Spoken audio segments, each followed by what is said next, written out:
Another thing I really wanted to talk to you, David, is about the universe and life. I know many people have their own personal understandings of it, but I really wanted to know, in your own beliefs and your own opinions, what is the ultimate secret of the universe?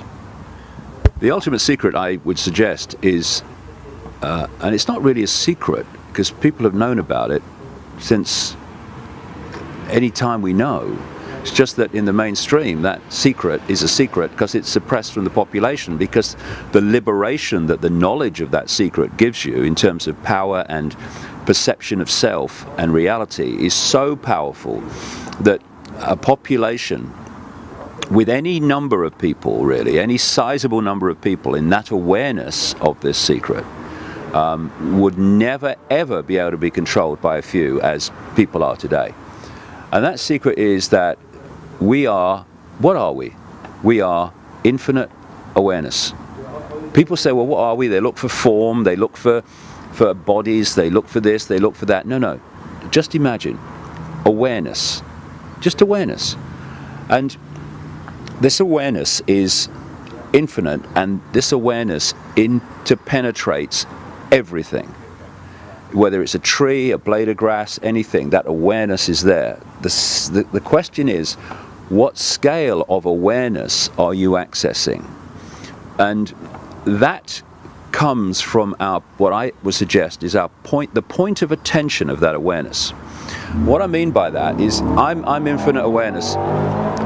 All that is, has been, and ever can be. All possibility. You know, people say, what do you mean all that is, has been, ever can be? You can't, you can, because what am I saying? I'm saying all possibility. And all possibility must be something that is and isn't, something that is everywhere and nowhere, something that is everything that has been, is, and can be. That's what all possibility is. So we are all possibility awareness. Point is, where is the attention of that awareness at any point? And what the body does, the lens of the body, is it focuses our attention into a tiny range of frequency that science calls visible light, which is so tiny it's almost infinitesimal. It's laughable. I mean, humans are blind compared with what even mainstream science says exists beyond the visible range. And so that's our point of attention. But you can be in the body, in the world, in terms of your perception through the five senses. And you can also be beyond the world, because your point of attention, while it is locked into the five senses, and should be, because that's what we're experiencing here. Try experiencing this world without the five senses. Not, you know, big challenge, have a go. But you then expand your awareness. So it's not just that. It's actually the understanding that you are infinite awareness. That means you're in the world and interacting with it. And what the body does, see, our awareness, in its pure sense, I couldn't do that, because that would be on a totally different frequency to my infinite awareness in its pure sense. So we take on these outer shells that are within the frequency range we want to interact with, the body, what I call the biological computer, or the cosmic spacesuit, biological spacesuit, and therefore I can interact with the world. But if you have this range of awareness into the true sense of what we are, you realize that David Icke is not who I am. Luke is not who you are. It's the name for a current experience of infinite awareness. And your infinite awareness and my infinite awareness is the same awareness. It's just got 2 points of attention. One's called Luke and one's called David. And once you realize that you are infinite awareness having an experience, then that knowledge can allow you to take control of the experience, because you know it is in your power to do that. And this is where the conspiracy, we can talk about the conspiracy on the five sense level, and I do all the time, but if we're really going to understand the basis of it, the foundation of it, we have got to get much deeper in an understanding of reality, because that's where the conspiracy is coming from. We see Bilderberg meetings and banks and all the rest of it, and we should investigate them.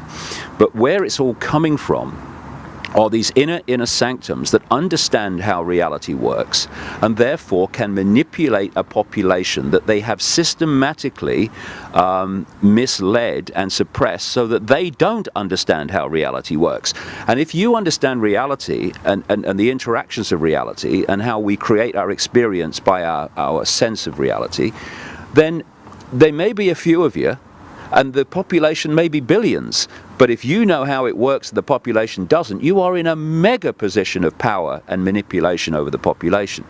So the last thing that the conspirators want is a population with an expanded state of awareness which is in this world to interact with it, but is not of this world in the sense of its ultimate point of observing the world.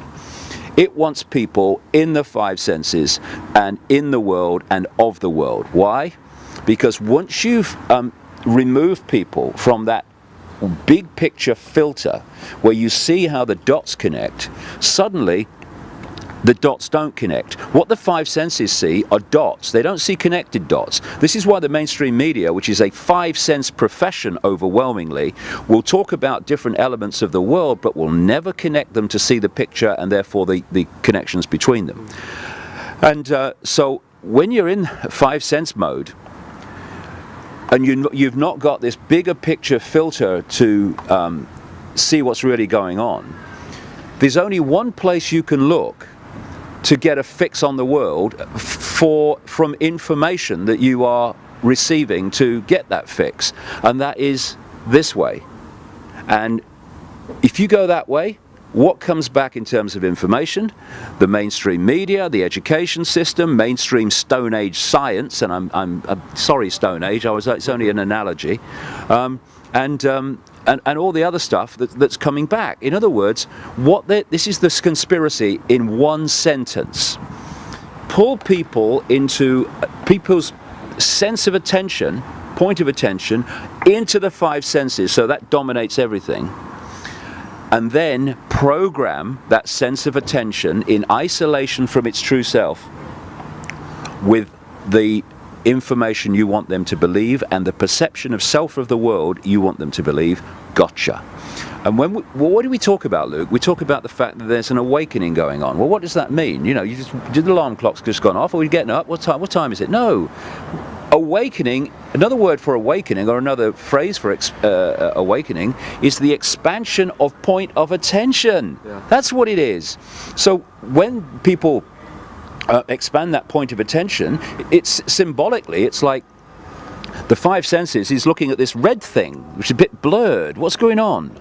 And then as your point of attention expands, you realize it's a brick, and you realize it's a wall, and you realize it's a house, and then you realize it's a town and a city and a planet, and you know, suddenly it makes sense. Yeah.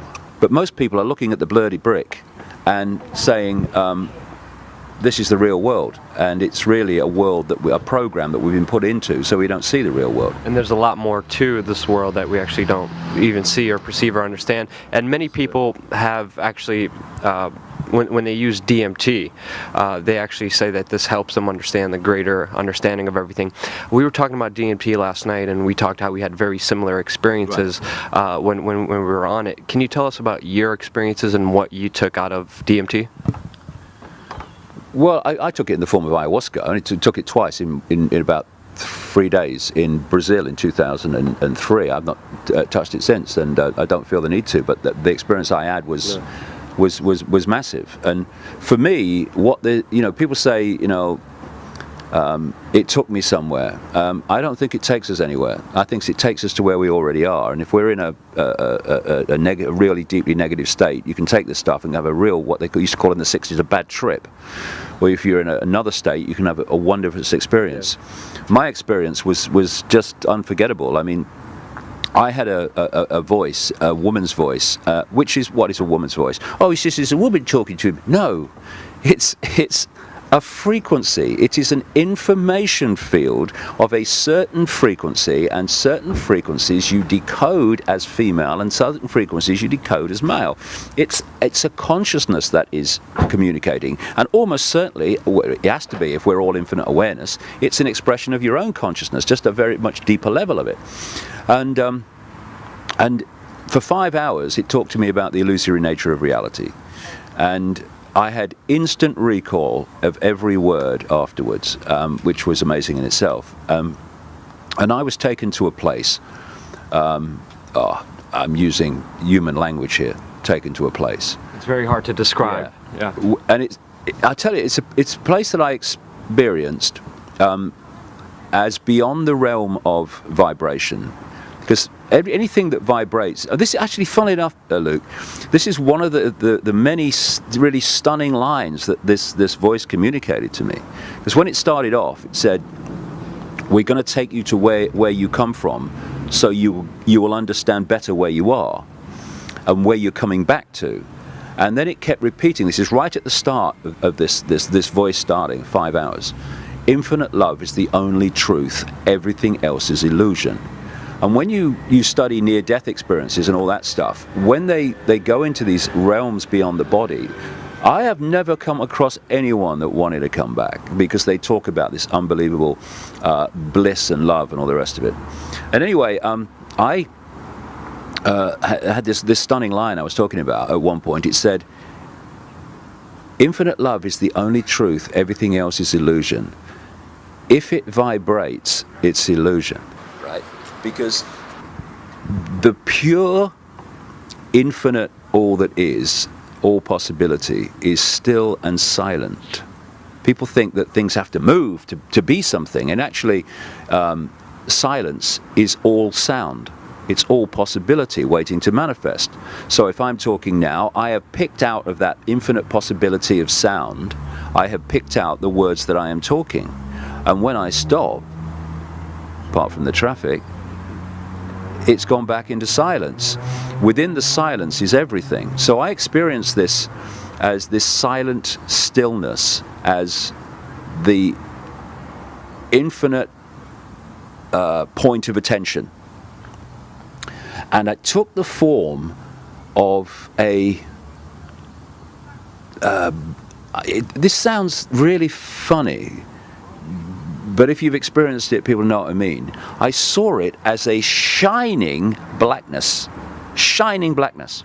Now, years later, in fact, in the last 12 months, there was a doctor called Ibn Alexander, and he was, I think he's in New York, and he was a neurosurgeon. I think he still is. And he was one of these rigid kind of people. He admits it in his book. I was one of these rigid people. Obviously people would have near-death experiences when he was doing his surgery sometimes, and they'd tell him their stories. And as he said, I thought, oh, that's very interesting. A lot of rubbish, but it's very interesting. And it was like mainstream. This is not possible. This world is all there is.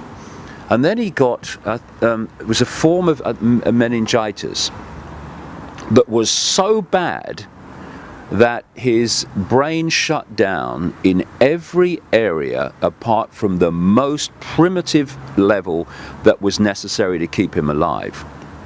This man, in effect, died for 7 days. And this is the interesting point which he points out.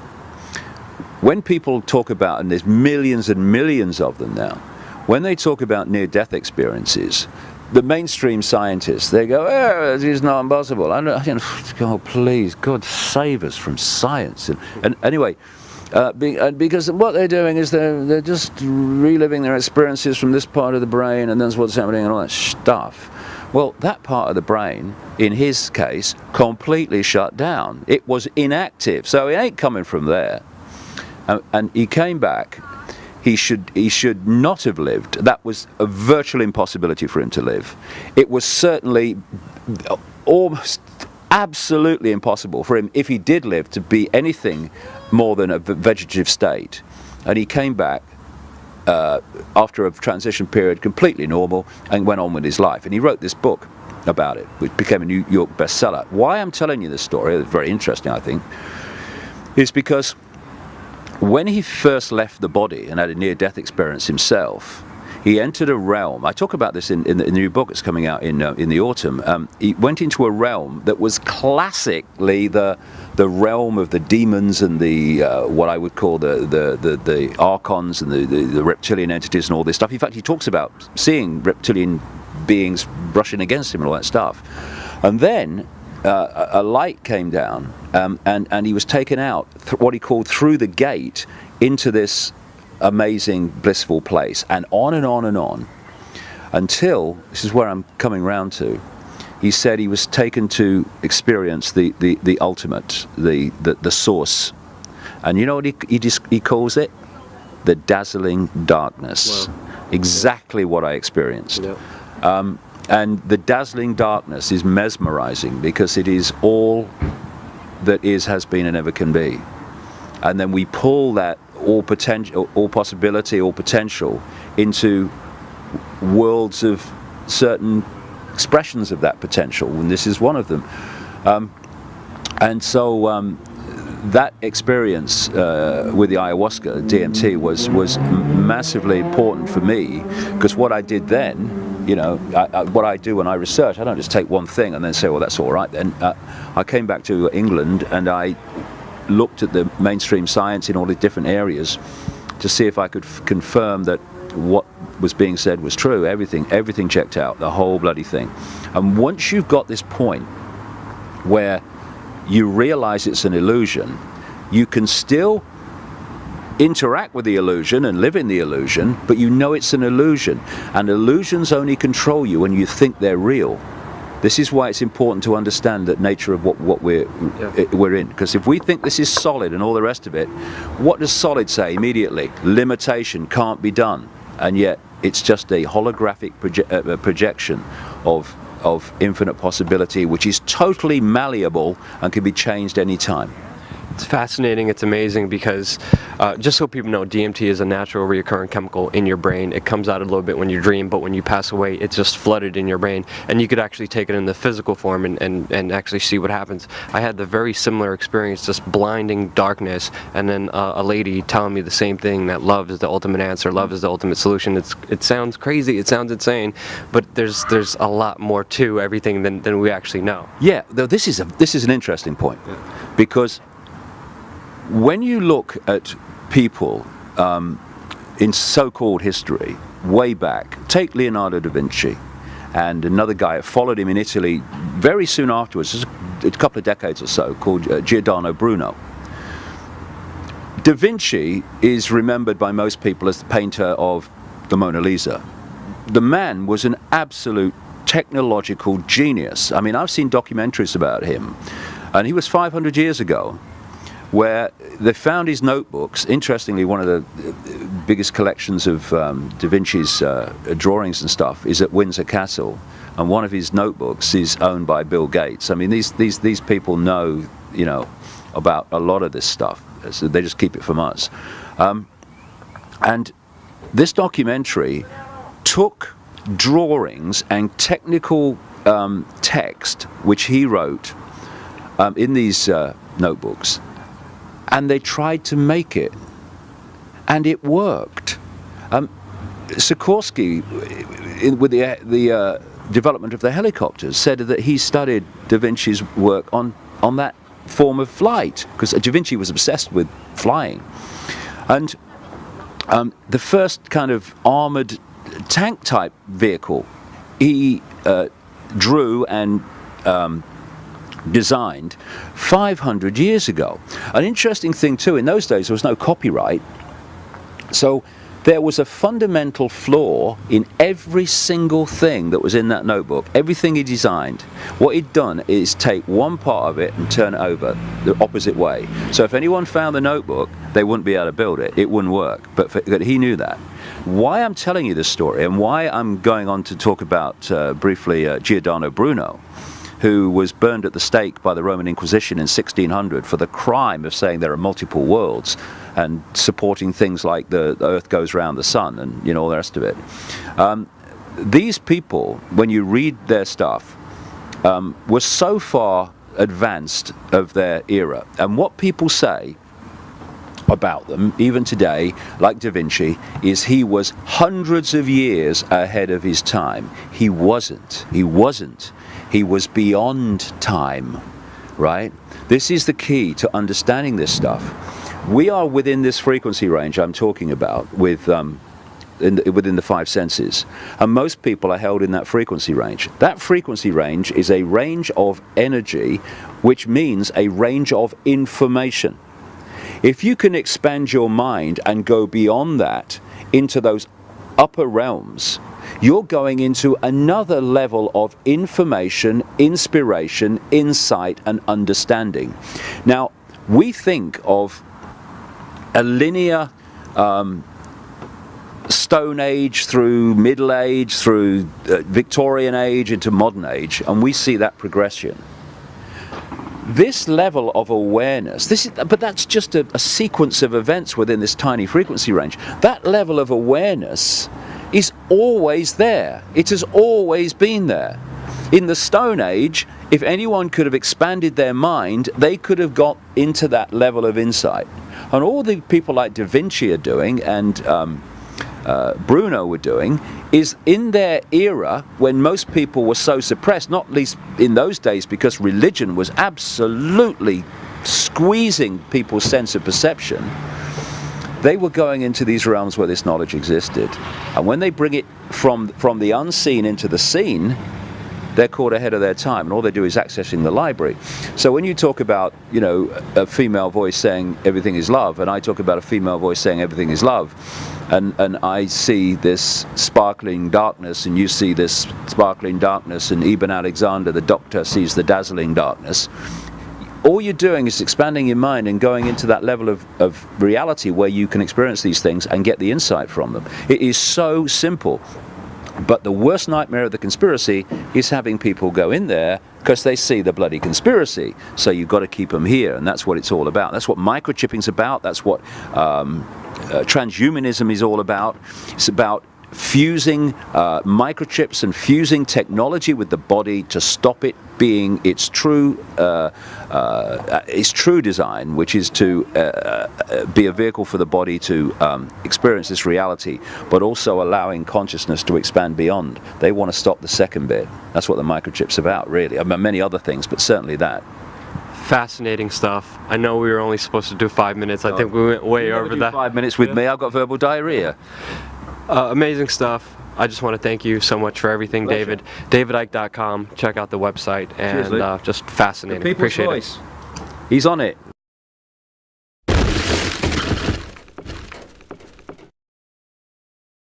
This idea of us challenging, like the young people of We Are Change and like Luke Rutkowski. I mean, there are some young people who have decided that they're just going to do. The government shouldn't be telling you what you can put in your body as an adult. That's just silly. It's just getting people to understand that on a more, not just food, that applies to everything, that you are in charge.